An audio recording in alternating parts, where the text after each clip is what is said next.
Hello, my dear students. Let's start our next topic. It's a long time. I know that I have posted any video.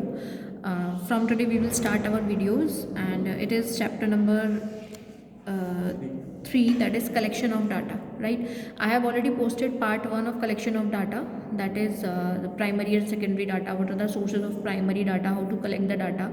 Right? Now, the next topic is census and sampling investigation techniques.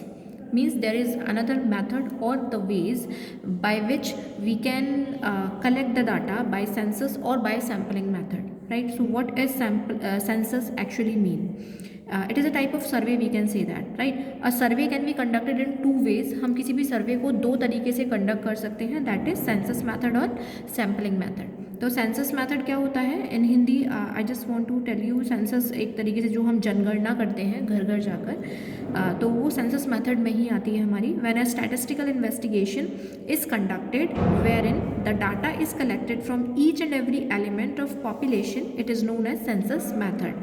ये एक statistical investigation होती है जहाँ पर जो data होता है वो पूरी पॉपुलेशन में से हर व्यक्ति का कलेक्ट किया जाता है. Means each and every population, each and every person of the population is considered in census method, right? जो आपका जो सेंसस मेथड होता है इसमें हर इंसान को, हर पॉपुलेशन, इंसान हो या जो कोई भी हम आइटम कलेक्ट कर रहे हैं, तो हम हर आइटम के आने के चांसेस 100% होते हैं. तो that is called census method, right? ये this method is generally adopted when area of investigation is limited. ये जो सेंसस मेथड है जनरली वहाँ अडॉप्ट किया जाता है जहाँ पर आपका एरिया ऑफ इन्वेस्टिगेशन लिमिटेड होता है, मतलब छोटा एरिया होता है, तो हम आसानी से सेंसस मेथड का यूज़ कर सकते हैं, right? Highly train investigators are needed to maintain a high degree of accuracy. और यहाँ पर जो हमें इन्वेस्टिगेटर्स की ज़रूरत होती है, they should be highly qualified, they should be highly skilled and in that particular field so that they can collect the data whatever we want, right? तो जो सेंसस मेथड होता है, अगर हम शॉर्ट फॉर्म में इसको समझना चाहें या डायरेक्ट मेथड में समझना चाहें, तो ये एक ऐसा डाटा होता है जहाँ पर हर each and every element of population, जो पॉपुलेशन का हर एलिमेंट होता है उसके आने की इक्वल चांसेस होते हैं, राइट? ये छोटे सा एरिया होता है. मान लीजिए हम आगरा में रहते हैं, तो हमें आगरा के लोगों की सेंसस मेथड के थ्रू सर्वे करनी है, like how many of the people are literate over there, कितने लोग पढ़े लिखे हैं वहाँ पर. तो we can use that census method. We can wander street to street and find out that how many number of persons are literate and how many number of persons are illiterate. It is very easy. अगर आप पूरे India का data मांगेंगे तो it's very difficult, तो हमें फिर अलग अलग सेक्शंस में बहुत ज़्यादा क्वालिफाइड और ट्रेन इन्वेस्टिगेटर्स की ज़रूरत पड़ेगी, राइट? तो this is called census method. After then demographic data on birth and death rates, literacy, workforce, life expectancy, size and composition of populations, etc. are collected and published by the Registrar General of India. जो आपका demographic data होता है, demographic data का मतलब होता है the data which is related to the population, right? कितना birth rate है, कितना डेथ रेट है आपकी कंट्री में, लिटरेसी कितनी है, वर्कफोर्स कितनी है, लोग काम कितना करते हैं, लाइफ एक्सपेक्टेंसी कितनी है, लोग कितना जीते हैं, ये सारी चीज़ें इनको कलेक्ट किया जाता है and these are published by the registrar general of India. और इनको कौन पब्लिश करता है? Registrar general of India, right? इसका सेंसस का सबसे फेमस एग्जाम्पल है census of India conducted after every 10 years. जो जनगणना होती है हर 10 साल बाद, ये सबसे अच्छा एग्जाम्पल है सेंसस मेथड का, राइट? और जो लास्ट सेंसस हुआ था इंडिया में, that was held in 2011, right? Census method को हम कंप्लीट एनुमरेशन और 100% एनुमरेशन और कंप्लीट सर्वे भी बोलते हैं. कंप्लीट सर्वे क्यों बोलते हैं? क्योंकि यहाँ पर हर व्यक्ति से पूछा जाता है दैट जो भी हम डाटा कलेक्ट कर रहे हैं इसमें हर व्यक्ति को कंसीडर किया जाता है, हर आइटम को, हर पॉपुलेशन को. Means each and every element of the population is considered while collecting the data from this source, right? Here are certain merits of census, that is intensive study of population. Intensive study का मतलब है ये जो आपका census method होता है, it gives us a deep study of population. population की एक deep study अगर आपको करनी हो तो census method is the best method. High degree of accuracy and reliability, यहाँ पर एक्यूरेसी होने के चांसेस ज़्यादा होते हैं, यानी कि data whatever the data we are collecting, तो हम because we are going personally to person, so the data whatever we are collecting is more reliable and accurate. आप पर्सन टू पर्सन जा रहे हैं, personally उससे पूछ रहे हैं that what is your age, what how much you are, means आपकी literacy rate क्या है, कितना पढ़े लिखे हैं आप, तो वो सारा डाटा हमको यहाँ पर, because we are going personally, तो हमें डाटा सारा एक्यूरेट होता है, रिलायबल होता है, जिस पर हम ट्रस्ट कर सकते हैं। सुटेबिलिटी ऑफ द मैथड, ये मैथड तब सुटेबल होता है जहाँ पर different item of the population are not homogeneous, यहाँ पर जो आपके आइटम्स होते हैं वो होमोजीनियस ना हो, तब ये आपका जो डाटा है वो सुटेबल होता है। Next is demerits of census method. Side by side some merits, there are some demerits of census method also. First one is expensive. ये बहुत expensive होता है क्योंकि आपको हर person, each and every element of the population should be considered. So for that thing you just have to hire number of investigators. You should have some resources available for your investigator as well. So ये जो data होता है थोड़ा सा हमें expensive पड़ता है, right? Next is needs more time and man power, इसमें टाइम बहुत ज़्यादा लगता है और ज़्यादा मैन पावर की ज़रूरत होती है हमें। Means if you want to collect the data from anything like literacy rate, हमारी कंट्री में लिटरेसी रेट कितना है, दैन तो बहुत सारे लोगों की ज़रूरत पड़ेगी, क्योंकि लोगों को घर घर जाना पड़ेगा to find out whether the persons are literate और illiterate, so it takes more time and man power requirement is also very high. Next is in applicability, census method जो होता है वो इनफाइनाइट पॉपुलेशन में जो एप्लीकेबल होता है वो एप्लीकेबिलिटी वहाँ पर ख़त्म हो जाती है, यानी कि कोई चीज़ काउंटेबल है, अगर हम किसी चीज़ को काउंट कर सकते हैं वहाँ पर तो हम सेंसस मेथड का यूज़ कर सकते हैं, और जो चीज़ अनकाउंटेबल है वहाँ पर हम सेंसस मेथड का यूज़ नहीं कर सकते हैं, राइट। ये होता है सेंसस मेथड। दूसरा जो हम सर्वे करते हैं वो होता है सैम्पलिंग मेथड। सैम्पलिंग मेथड में प्रोबेबिलिटी होती है कि means when only some representative items of a population are selected and data collected from these items are used for analysis, the method is known as sampling method. जैसे कि census method में हर व्यक्ति से पूछा जाता है दैट आपके पास कितनी एजुकेशन है, आप कितने क्वालिफाइड हैं, राइट, आपके यहाँ कितने बच्चे हैं, ये सारा पूछते हैं हम सेंसस मेथड में, तो हर पर्सन हर आइटम को हम कंसिडर करते हैं। लेकिन सैम्पलिंग मेथड में हम कुछ आइटम्स को सिलेक्ट कर लेते हैं। मान लीजिए आपकी एक कॉलोनी है, उस कॉलोनी में आपने 10 लोगों को चुना और उनसे पूछा आप पढ़े लिखे हैं या नहीं, आप पढ़े लिखे हैं या नहीं है, तो उनमें से जितने भी हमारा जो एवरेज निकल कर आएगा दैट इज़ कॉल्ड सैम्पलिंग, ठीक है। इसमें ये सैम्पलिंग जो होती है इसमें प्रोबेबल चांसेस होते हैं, इसमें सबको कंसिडर नहीं करेंगे हम लोग, हम करेंगे कुछ लोगों को। मान लीजिए आपकी एक क्लास है, उस क्लास में से हमें ये पता, हमें अपनी 11th-12th में ये पता लगाना है कि पूरे 11th में जो अच्छे बच्चे हैं वो किस क्लास के हैं, या पूरे 12th में जो अच्छे बच्चे हैं वो किस क्लास में हैं, ठीक है। तो हम कैसे पता लगा सकते हैं, हम पता लगा सकते हैं जो सैम्पलिंग मेथड अगर हम यूज़ कर सकते हैं तो उसमें क्या करेंगे, हम हर क्लास में से 10 स्टूडेंट्स लेंगे, we will take the test of those 10 students and then we can find out कि whether the students are capable enough to give more entrance examination after your 12th or 11th or not, right? तो this is called sampling method। इसमें probable chances होते हैं कि इसमें ये नहीं होता कि हर बच्चे को हम हर बच्चे का टेस्ट लेंगे, इसमें हम किसी भी बच्चे को उठाकर उसका टेस्ट ले सकते हैं। So this is called sampling method, right. इसके बाद there are some factors affecting sampling, right. Size of population, अगर आपकी पॉपुलेशन ज़्यादा है तो आपका सैम्पल का साइज़ बड़ा होगा, अगर आपकी पॉपुलेशन कम है तो सैम्पलिंग ऑब्वियसली कम होगी। डिग्री ऑफ एक्यूरेसी डिज़ायर्ड, अगर आप ये चाहते हैं if the greater degree of accuracy is desired the size of sampling should be larger. अगर आप एक्यूरेसी ज़्यादा चाहते हैं कि मेरा जो डाटा है what ever the data I am collecting with the sampling method वो बिल्कुल एक्यूरेट होना चाहिए, तो आपको ज़्यादा लोगों का टेस्ट लेना पड़ेगा, आपको ज़्यादा लोगों को कंसीडर करना पड़ेगा ऑब्वियसली, राइट। होमोजीनिटी और हिट्रोजीनिटी ऑफ पॉपुलेशन, अगर आप the population consist of homogeneous units, अगर आपके यहाँ होमोजीनियस यूनिट्स हैं the small sample will be serve the purpose, जो आपका स्मॉल सैम्पलिंग है वो भी आपको हेल्प कर सकती है। होमोजीनियस है, सेम है सब लोग, तो हम क्या कर सकते हैं, मान लीजिए हमें लिटरेसी रेट फाइंड आउट करना है तो हम आराम से फाइंड आउट कर सकते हैं लिटरेसी रेट को, राइट। छोटा साइज़ है, एक क्लास का लेना है तो आसानी से हम लिटरेसी रेट को फाइंड आउट कर सकते हैं। बट अगर आपका साइज़ बड़ा है पॉपुलेशन का तो हमें ये वर्क नहीं करेगा, राइट। वर्क करेगा लेकिन उसके लिए फिर आपको क्या चाहिए, ये आपका पर्पस मीन्स पूरी तरीके से सॉल्व नहीं कर पाएगा। Next is nature of study.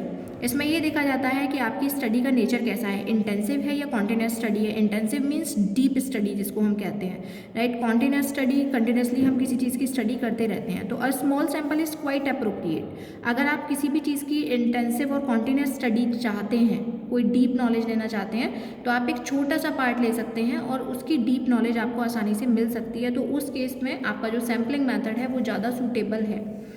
Next is respondents nature. ये देखा गया है कि जो बहुत ज़्यादा लार्ज नंबर में लोग होते हैं, जैसे मान लीजिए आपको पूरे देश का सेंसस करना है या पूरे देश की सैम्पलिंग करनी है, सैम्पलिंग करनी है, तो वहाँ पर आपको रिस्पोंडेंट का जो बिहेवियर है वो आपको बहुत अच्छा नहीं मिलेगा।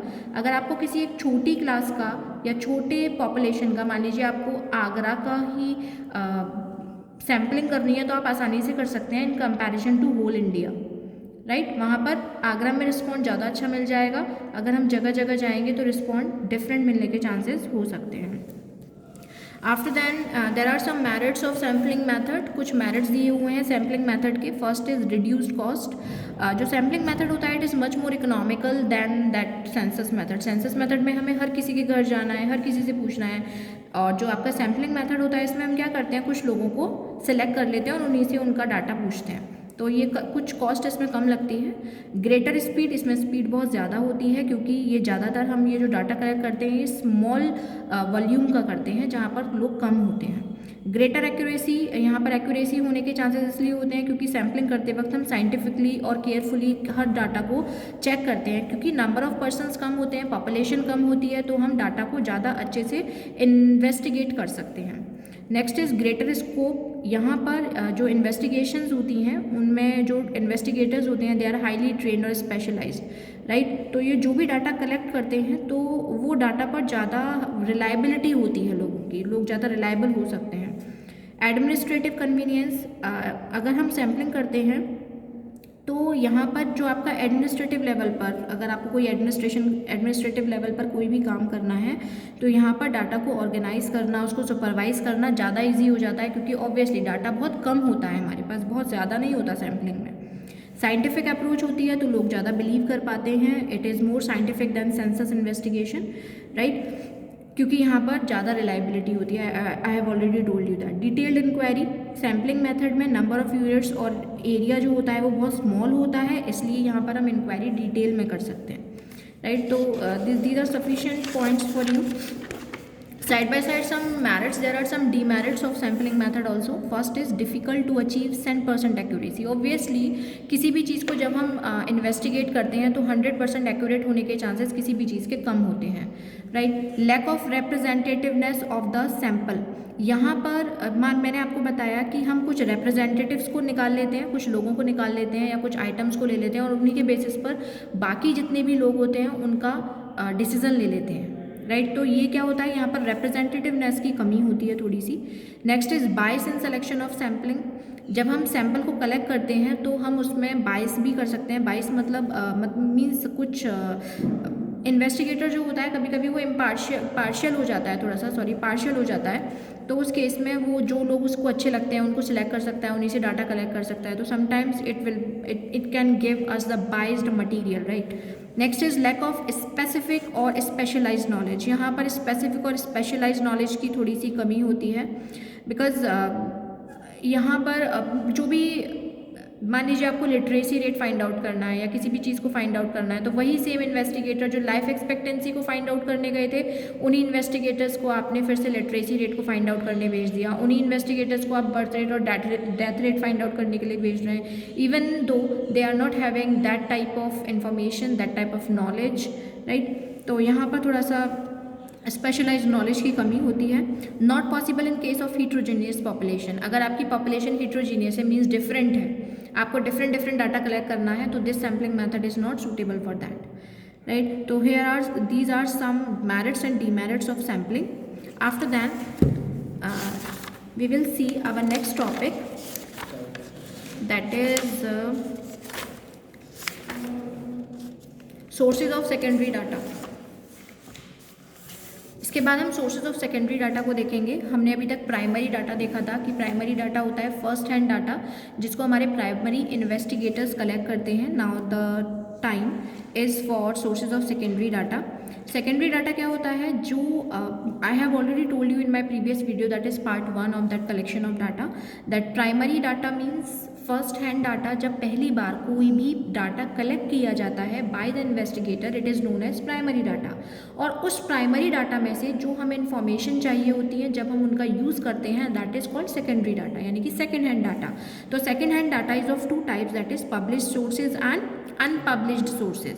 पब्लिश्ड सोर्सेज क्या होती हैं, जैसे हमने कोई भी डाटा पब्लिश्ड सोर्सेज से लिया, यानी कि कुछ भी चीज़ पब्लिश हुई थी, न्यूज़पेपर में कुछ पब्लिश हुआ, हमने उससे डाटा कलेक्ट कर लिया, है ना, किसी मैगजीन में कोई कुछ पब्लिश हुआ, हमने वहाँ से डाटा ले लिया, तो that source of data is known as published data, right. तो जो आपके पब्लिश डाटा होते हैं वो कहाँ कहाँ से लिए जाते हैं, official publication of central and state government, जो गवर्नमेंट अपने डाटा को रिप्रेजेंट करती है, लाइक नेशनल इनकम कितनी है आपकी, सेविंग्स कितना कर रहे हैं लोग, इन्वेस्टमेंट कितना कर रहे हैं, एम्प्लॉयमेंट रेट कितना है, तो ये सब पब्लिश किया जाता है। आपके काफ़ी सारे डॉक्यूमेंट्स होते हैं गवर्नमेंट के, उसमें पब्लिश किया जाता है। तो अगर हम वहाँ से डाटा लेते हैं तो वो हमारा किस में आएगा, पब्लिश सोर्सेज में आएगा। सेकेंड है semi government publication. Semi government भी अपने कुछ पब्लिकेशंस करती है, कुछ रिपोर्ट्स निकालती है, that what is the birth rate, that rate कितनी है, एजुकेशन सैनिटेशन फैसिलिटीज़ कितनी अवेलेबल है आपकी कंट्री में। अगर हम वहाँ से डाटा लेते हैं तो वो डाटा भी कैसा कहलाता है, पब्लिश्ड डाटा कहलाता है। Reports of committees and commissions, आपके यहाँ बहुत सारी कमिटीज़ हैं आपकी कंट्रीज़ में, आपकी कंट्री में, लाइक नरसिम्हा कमेटी है जो